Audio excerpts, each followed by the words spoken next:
Салем достар! Бүгін мен және менің көмекшім Айсезім екеуміз резеңке туралы сөйлесеміз.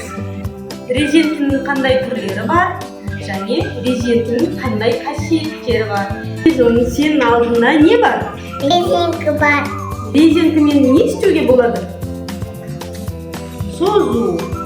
Созуға болады. Созуға болады, иә, жарайсың. А мына қытай резинканы не істейміз? Жинаймыз. Шашқа жинаймыз да? Тағуға болады. Тәжірибе үшін сізге қажет заттар: резеңке, шаш ұстауға арналған резеңке, жылыту құрылғысы, шам, алдын ала мұздатқышта қатырылған резеңке. Резеңке серпімді және кез келген ыңғайлы жағдайға қолдануға болады. Ол созылып, бастапқы пішінге келеді. Егер сіз резеңкені қатырсаңыз, ол сынуы мүмкін, ал қыздырсаңыз, ол еріп сұйықтыққа айналады. Бұл резеңкенің мұздатылған кезде сынғыш болуы және қыздырылғанда сұйық болуы мүмкін екендігін дәлелдейді.